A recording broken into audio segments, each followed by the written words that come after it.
Good afternoon, everyone. Today is Monday, February 6, 2023, and we are here for our afternoon work session with our Community Planning, Infrastructure, and Resources Department. And we have several items on our agenda.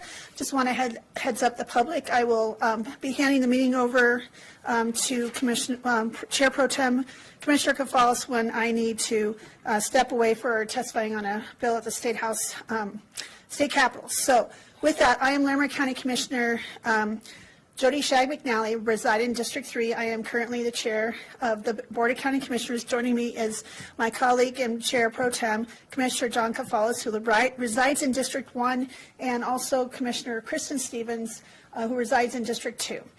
With us, there's several people in the room. I'm going to introduce just one person so she can introduce everyone else, and that's our Assistant County Manager, Lori Cadrich, who I think is still wearing an extra hat of the Director of Community Planning, Infrastructure, and Resources. Welcome, Lori, and take it away. Thank you. Good afternoon, Commissioners. I am Lori Cadridge, and I'm the Assistant County Manager, and today is our regular Monday work session with the Board, and the first item we have on the agenda will be handled by our County Engineer, Mark Peterson, and that's a draft letter of recommendation to support one of our communities on a RAISE grant. Hello, Mr. Peterson. Good to see you. Good afternoon, Commissioners. Mark Peterson, Engineering Director. So what you have in front of you is just a draft of a letter. As Lori indicated, the town of Windsor is going to be applying for a RAISE grant. Applications for those grants are due by the end of February, and what they're pursuing is a grant to make improvements to State Highway 392, extending from Highland Meadows Parkway to the east to County Line Road, which is Colorado Boulevard, or their County Road 13, our County Road 1.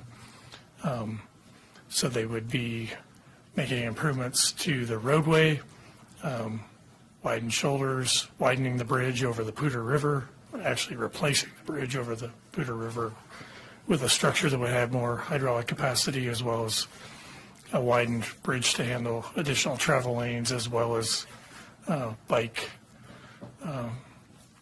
usage, and then a detached trail as well over that reach, or portions of that reach. I don't have more details really on the application, but they've asked other entities for letters of support.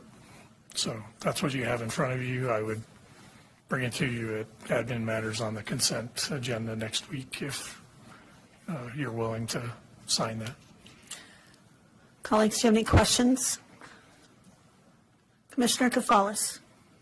Well, thank you, Madam Chair. I hope I'm not putting you on the spot, but can you tell us what the acronym RAISE stands for? Well, let's see. I don't have to pull it up on the computer to get it right. I mean, it's gone from, it's the large federal programs. It was Tiger, and then it became Build, and now it's RAISE.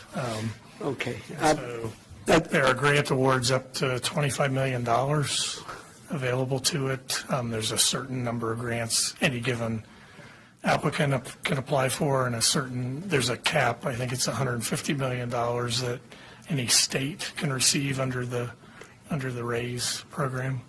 Thank you. That's sufficient. Thank you, Mark. Commissioner Stevens, I think wants to add something. It is the Rebuilding American Infrastructure with Sustainability and Equity is what it stands for. So I don't have any questions. I definitely support this. I mean, you know, it's a corridor that's used by a lot of our residents, and certainly any improvements, especially around multi-mobility, are welcome. And, you know, this is just an opportunity for us to engage with a community that's partially in Larimer County and a neighboring community. So thank you. And if I might add, just for your information, I mean, one of the things we will want to have more discussions with Windsor about is County Road 3. They may or may not be doing improvements at that intersection. That's a gravel road on the county system. We have Highland Hills, which is a county subdivision. So there's basically an access management plan that portions of it may be triggered by what they make for improvements out here. So we would certainly want to be in the discussions on what changes that could create for our constituents. Thank you, Mark. I'm also in support. I echo Commissioner Stevens' comments. I think anytime we can support one of our communities, especially ones that have I see a lot of multimodal and safety aspects to this, so I think that's important. The safety aspect is real important for me as well. I'm in support of this as well. Commissioner Kafas, anything you'd like to add? All right. Thank you all. Commissioner, I just want to clarify, I assume it would be okay to put this on consent for admin matters? Yes, I don't think my colleagues, that sounds fine. But that would not be in admin matters until we get back on the 24th. Do you need that before then? Because we're out of town. Commissioner Stevens are out of town next week, and so do you need us to go ahead and sign them individually or have us? I do need it before then. I didn't realize. I wonder if we could add it to the agenda for tomorrow then. Maybe Lorenda can add it tomorrow. Right. Would my colleagues be okay? Frank is saying no. No? Frank will say. Can we We're can't? under 24 hours. Okay. May I? Yes, Commissioner. Is another option. I see on this letter it has just one signature, the chair.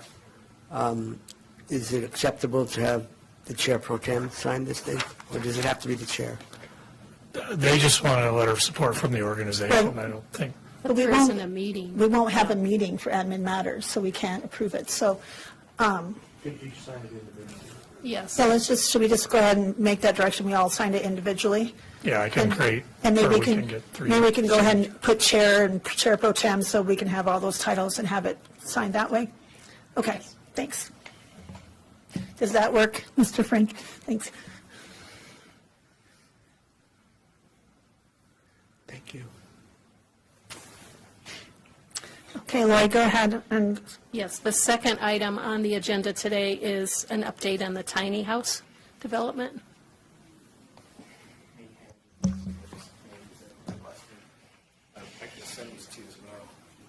Leslie, are you going to start? Okay, thank you. all right.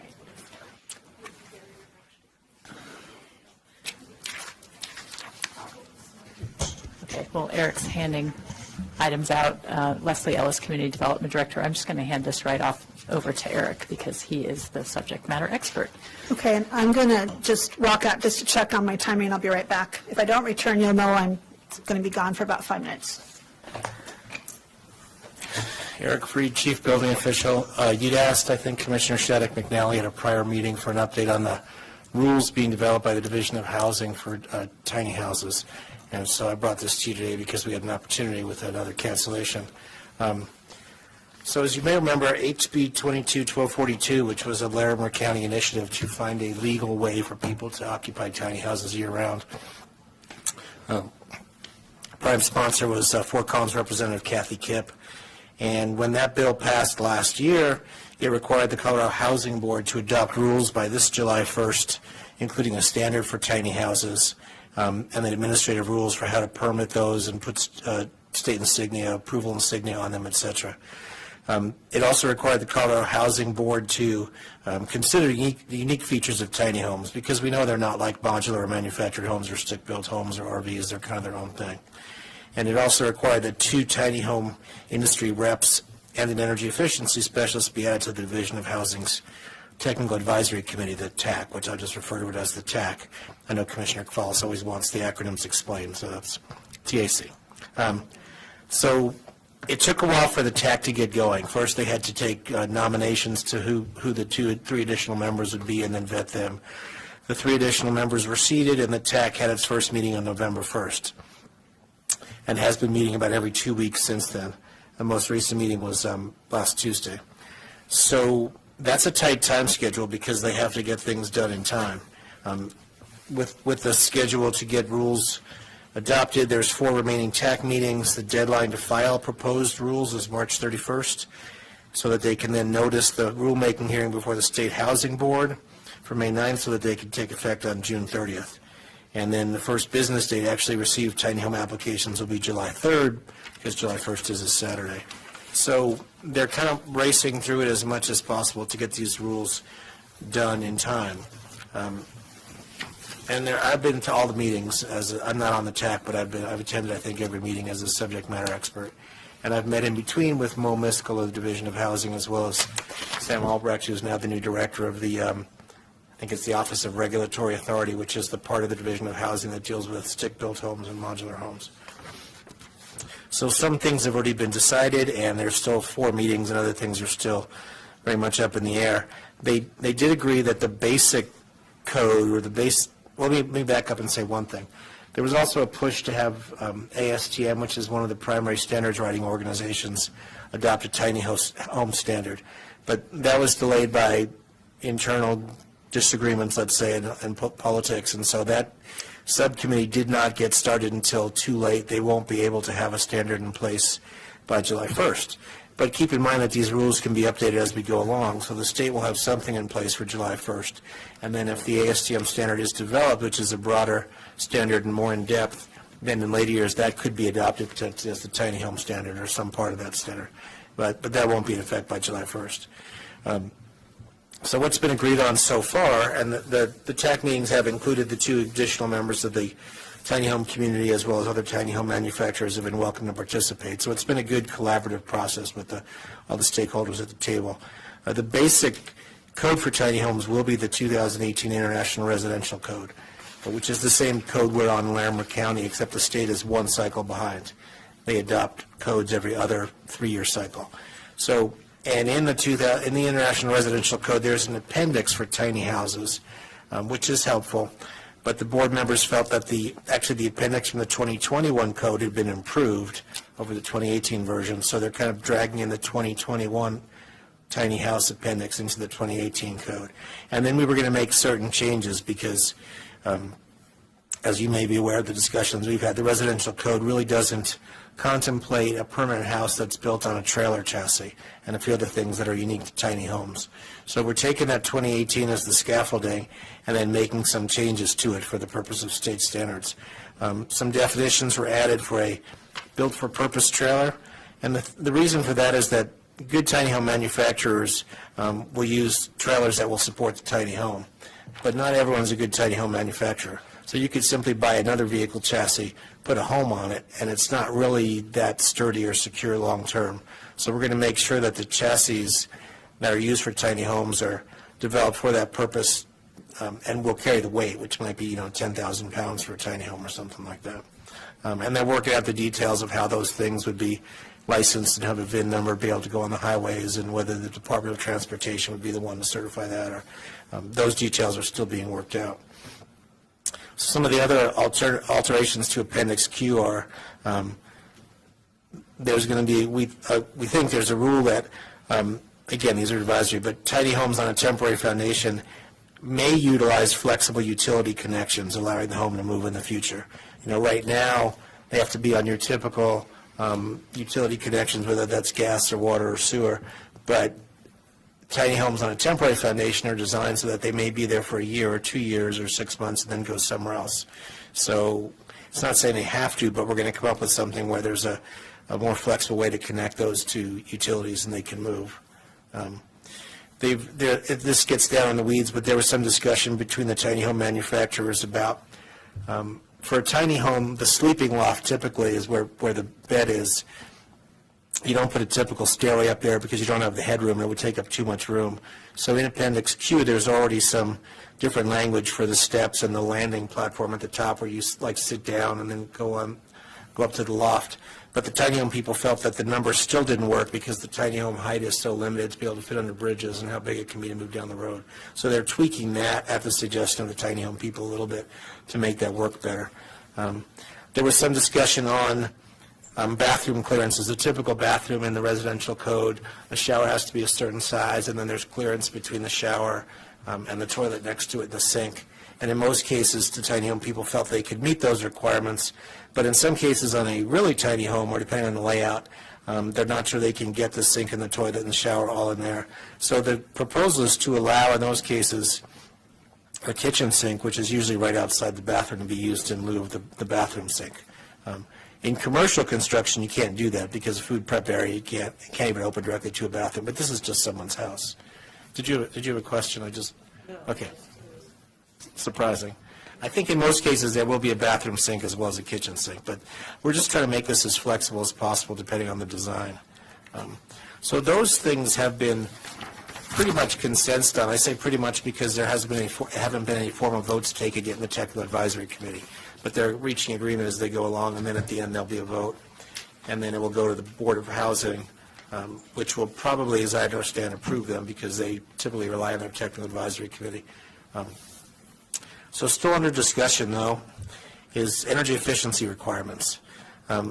In digging into the residential code, we found there's already an exception for a ceiling area up to 500 square feet where there's no attic, just the rafters and then the insulation and the roof, to have R30 ceiling insulation instead of the current requirements of R49 or R60. And that would work because every tiny house, by definition, is under 500 square feet. But there's still discussion among the tiny home people if R30 is too hard to get in there because, again, of the really tight height requirements. And there's some discussion that because a tiny home is so small, does it make sense to hold it to the same energy efficiency standards as a big home, which I kind of agree with. I mean, you could have a really efficient home that's 10 times the size of a tiny home. It's going to use a lot more energy than a tiny home will because, by definition, they have a very small carbon footprint. So that's still being discussed. And then they haven't gotten, so mostly we've been focusing on the construction standards. They haven't really gotten yet to what the fees would be for the tiny home manufacturers, dealers, and installers. And a lot of these are smaller manufacturers. They're not like a Champion Home that's cranking out hundreds or thousands of modular homes a year. They might do 4 or 6 or 2. So Division of Housing thinks their fees are reasonable, and I think some of the tiny home people would like to see lower fees, but that's being worked out. Discussion of escrow and bonding requirements for manufacturers and sellers in case they don't perform, so consumers aren't left holding the bag. Training, education, experience requirements for installers. We're still working out, as I mentioned before, who's going to inspect the vehicle chassis and approve them and say, yeah, this will work for this tiny home. There's a question of fire suppression inspections when sprinklers are required, like whether per subdivision or in a county or city they require sprinklers. The sprinkler inspections are typically done by a different arm of the state. So at what point are they going to look at that and who's going to look at that? That's still being worked out. We're still working out what's a big question is permanent and temporary foundation options. You know, permanent foundation, you can build a concrete foundation below grade. We already know that. But for tiny homes, are we going to do some kind of way to connect it to the foundation, but it's above grade, and then they can take it away? And there's some interesting possibilities there that the tiny home people are coming up with. There's still a question of wildfire mitigation risk, especially with the potential for statewide wildfire minimum codes and how that's going to be done, so the siding and the roofing and things. There will be some kind of new tiny home insignia, which will be different but similar to the modular manufactured home insignia. So what that's going to look like and who's going to do it. And then finally, we're mostly been focusing on tiny homes where the home is an entire dwelling unit, but we're aware that sometimes tiny homes are used for transitional housing communities, whether it's people experiencing homelessness or veterans or things like that, where the tiny home might just be a sleeping unit, basically just a bedroom in a secure place, and the bathrooms and kitchens would be in another building. So that's probably going to fall into the building code instead of residential code. So there's a lot to do in the next few sessions, but I think the group is now making good progress, and hopefully that gives you a sense of where those discussions are at. Thank you, Eric. Colleagues, do you have anything you'd like to ask or comment? Commissioner Koufalis. Thank you, Madam Chair, and thank you, Eric, Chief Building Official. I understand that you've, like all of our staff, you've gone above and beyond the call of duty as far as monitoring this and attending meetings and, you know, providing input where it's been asked. So thank you for that. My question, Eric, is these rules are supposed to go into effect July 3rd of this year. July 1st, but... Well, yes, and so could you help someone like me to understand how will this play out in the real world? So once these rules are in place, then manufacturers of tiny homes will have different standards to build, and then people can buy those tiny homes, and then they'll have more flexibility on where to locate them. Could you talk about that a little bit so I can understand? Right. So the idea is that starting on July 1st, then manufacturers and dealers and installers will get registered with the state, and that will give consumers some certainty that the tiny home they're buying is a safe tiny home, because that's one of the problems we have. We don't know when a tiny home comes to the site. We have no idea how it's been built or who looked at it or whatever. So assuming that the rules are reasonable and people sign up with the state process, then anything starting to be built after July 1st would come out to the, you'd buy it, it would come to your house with a sticker on it. You would know it had been inspected, it met a certain code, and it could be, it could be lived in year-round, because it could be considered a dwelling at that point. It's still going to be up to local counties and cities and whoever what their zoning rules are, what their land use rules are, obviously. This bill and these rules have nothing to do with land use. And there are places, as I understand it, that may have a minimum home size. So if a tiny home is less than the minimum required home size, it couldn't go in that city or county anyway. But I'm thinking that with these rules in place, which would give more certainty to other local governments, maybe they would loosen some of those restrictions, because they might, like for instance, here in Larimer County, we might say, okay, if it's a state-approved tiny home, then you can put it anywhere a normal home goes. Now, there will still be people that won't go through the state approval process because they don't want to pay the fees, or because the rules they feel are too restrictive, or they just want to keep making them and selling them on what will then become the black market. So it won't solve all the problems, but it will, because there will be a path to a legal tiny home. I think a lot of the installers and the people we're talking to in these committees will go through this process and be able to sell it to their customers, saying, this is a state-certified tiny home. We know how it's built.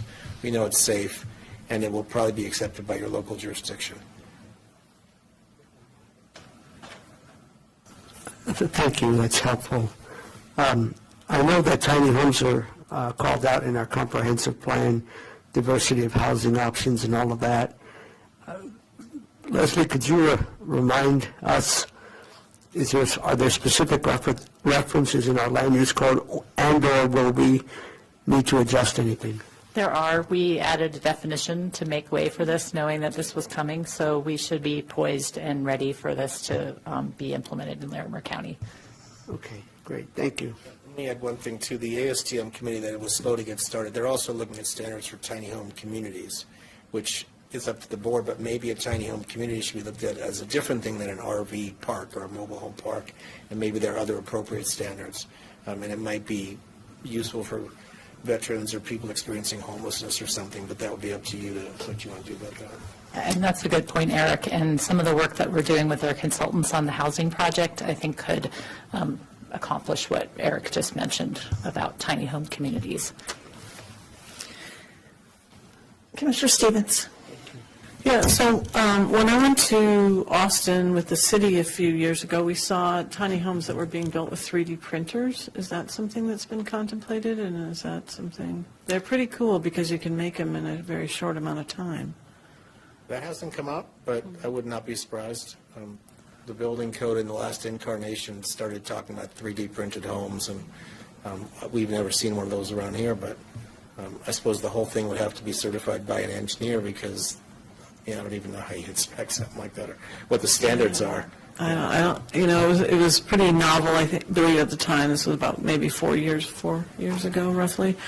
And it was pretty amazing to see it because, it's obviously the printer is huge. But, what it produces, at least in that case, was quite a small home. So I was just wondering if that's kind of, and we weren't allowed to take pictures of it at the time because it was proprietary or, but it was something to see. And you can build homes quickly, very quickly then in that case, right? They can be built in, 3 or 4 days, I think, maybe less. So I guess it's probably coming. So we'll deal with it when it comes to that. And then with regard to sort of the electric and hookups. So is it kind of similar to how an RV is hooked up? In other words, I guess if they can be moved. The idea is that people might want to use this where they live someplace for 6 months or a year or 2 years and then live somewhere else. What is the hookup for utilities look like? Does that have to be quite a different situation? Well, no, I mean, right now, tiny homes are built, if anything, to an RV standard because that's all that's available, even though RVs are not supposed to be, by the RV Industry Association standards themselves, are only for temporary recreational use. They're not contemplated to be more than, let's say, 30 days. But typically, they will have an RV extension cord that plugs into a power pedestal. And all we would permit in that case, or what the state would be concerned is the wiring up to that power pedestal. And then if you plug it in with the right kind of cord. So it'd probably be something like that, but it's interesting as we go through this to see what the industry has and if they have other ways to plug in and make sure it's safe. I mean, there's two ways you could do it. One is, even right now, you could build a tiny house, a tiny home, and put it on a permanent foundation, and then you'd have a more traditional electrical power hookup. But if it was going to be something that might be contemplated to move, then it would be something flexible like an RV cord hookup. And the tiny home village that I went to was primarily for people who had been experiencing homelessness, and they did have the separate kitchen ideas like you talked about. So there weren't kitchen facilities within. There might have still been a bathroom facility, but not a kitchen facility. There was a communal kitchen that people could use, which was kind of an interesting concept. And then presumably that building, the community building, would probably be a stick-built that we would permit and inspect through the normal process. Right. That makes sense. Okay. A lot to contemplate here. Thanks for your work on this. I appreciate you staying engaged on this topic. Hi, Eric. Thank you for all your work. It's been a long road, and I think back to my silly words of, it's just a little change in the language of the law for us to make tiny homes legal when we started this all out. As some constituents in my district have reached out and said, hey, we're a tiny home in an RV park and we have nowhere to go. And I'm like, we can probably change our land use code. Let's look into it. And finding out that for those who are listening in, they weren't legal in the state of Colorado. Now we have that. And with this rulemaking, I've been trying to follow along, but not a technical person in tiny home and some of these building codes. It's been hard to kind of keep up with some of the language. And I do appreciate you staying engaged because you have really gone above and beyond the whole time with the legislation and all the work you've done on this. And so I think this is great that we have this kind of progress, and it sounds like they do have a lot of work to do to really be ready. And I know there's some of those voices that have been kind of presenting some barriers or challenges as they've kind of tried to work through this. And I'm going to the Tiny Home Festival for the last couple of years at the ranch, which is, it still blows me away. 30,000 people show up for that, but it's such a variety of different kind of tiny homes, but there is kind of like a standard common use kind of tiny home. So my quick little question is, when some of these folks that have the tiny homes, they build a deck off of the tiny home, or maybe a structure that's not attached but maybe close by, is that another building permit or another kind of challenge for folks? Let's say they're trying to build a driveway, or I've seen these decks or a fence or something like that. I'm just curious, is that another kind of permit that someone would need to have to be ready to have that area of residence? Depending on whether it fell under our permit requirement exceptions, wouldn't be that different than a modular home. The prefabricated part is what falls under state jurisdiction. But then if they come to the site and they build a shed over 200 square feet, or a fence over 6 foot high, or a deck more than 30 inches high, then it would just be a building permit through us. And I remember when we were kind of having the forethought to put this in our comprehensive plan in our building, we had kind of put that place card holder that makes sure that we were ready for this. And so is there anything you think we need to address going forward to kind of be proactive with some of the things that come out of these conversations, like the tiny home village or whatever? Well, luckily we have the advantage because I'm on the committee and I talk to Leslie every day or two that, they're aware of what's coming. So I think we're just making room for this as it comes along. But one thing we need to think about, which we haven't really thought about yet, is this will address tiny homes being built from July 1st forward. What do we want to do about all the existing ones? And presumably we would handle them through our usual code compliance process where we would require a master electrician, a master plumber to check them, and maybe an engineer to verify that they're structurally sound. But when we haven't been doing anything about those, honestly, while we've been trying to figure out the rules. But there are a bunch of those already in Larimer County, and typically we operate on a complaint basis, so if we don't get a complaint, we're not looking for them. But that's just one thing we're going to have to figure out going forward. I think that's a good point. Commissioner Gonzalez. Thank you. Yeah, that's a good point that you just brought up, of course. I'm curious, along those lines, can a tiny home be used as, for the same or similar purpose as an accessory dwelling unit? An accessory dwelling unit is more of a zoning or planning thing, allowing for more than one home on a property as long as it's smaller than accessory to the main one. From the building code point of view, an accessory dwelling unit is a dwelling unit and meets all those requirements. So we could certainly allow tiny homes as accessory dwelling units. So someone, if I may, someone who is interested in having an accessory dwelling unit, they could purchase a tiny home and make that available for someone to live in to help them age in place or perhaps charge a rent? Yeah, I mean, we'd have to work out the details, but some of these tiny homes, they may not be on a permanent foundation. Right now, we have what we call extended family dwellings, which is for, mother-in-law or aging relative or something. Those are on temporary foundations as well, because the presumption is that at some point, the need goes away and you remove that. So I think these would be very similar. Thank you. Thank you, Eric. Colleagues, any other further comments or questions? Great, thanks for the update, Eric. It's pretty exciting. So next on the agenda is our Community Development Director update. Hi, Leslie. Nice to see you. Good afternoon, Commissioners. Again, I just have some quick updates, so we may get you out of here a little bit early today, unless you have a lot of updates. And again, I just warn you, I'm waiting any second to get a text to go race to Okay. testify. So, All right, so mostly just about preparing for the hearing this afternoon and this evening. This afternoon's hearing, we have 2 consent items. There is a possibility that one of those will be tabled to a later date. We're still working through that, so we'll let you know. Michael Whitley will be covering the dais at the hearing this afternoon, so he'll be there. So that should be relatively quick either way, even if that item needs to be tabled. The evening hearing will probably be a little bit more lengthy. We do expect public comments and probably expect that the applicant will have quite a bit of information to share as well. So I'll coordinate with you, Commissioner Shattuck McNally, in terms of how you want to manage the public comment portion of the meeting and that sort of thing, if we could maybe just coordinate after this.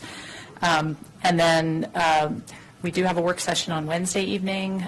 You have materials already for the conversation on short-term rentals. We'll be sharing some additional information. Tom's been compiling all the public comments, and we wanted to share those with you in advance, as well as then highlight some of the key points of input that have come out of those comments for that discussion on Wednesday. And then, of course, you had some conversation and gave some input around that as well. So we'll be prepared to continue that conversation around some of the key questions and some new information and analysis that you had requested last week. And then finally, I wanted to let you know that we have hired a new planning manager who will start in March. Some of you may recognize the name, but it's somebody who's been working at the City of Fort Collins, Rebecca Everett, who has extensive experience in land use and planning, and I think will be a great addition to the team. She knows the community well, and many of our staff know her and have worked with her, and so we're really excited to have her come on board in March to help us all move the program forward. So just wanted to let you know. thank you, Leslie. Colleagues, do you have anything you'd like to add or questions? Okay, now we'll move on to our Community Planning Infrastructure Resources Director's update. Hello, Lori. Hello. Again, Lori Cadridge, and I have one update for you from Director Figgs from the Department of Natural Resources. And just to keep you informed that the NISP project is still underway, and we have been invited now to participate in the adaptive management program for that project. And Megan Flanagan will be representing the Department of Natural Resources. And I've asked Dalen then to bring updates to the board whenever it seems appropriate on that work. And that is all I have. Colleen, do you have any other comments or questions? Okay, great. Well, I appreciate you guys making this a quick meeting so I can go testify. Leslie, if maybe you want to come, that would be great. So if there's nothing else to add, I'll look forward to our meetings this week. We have a lot going on. And at, let's see, 2:05, we are adjourned. Thank you all.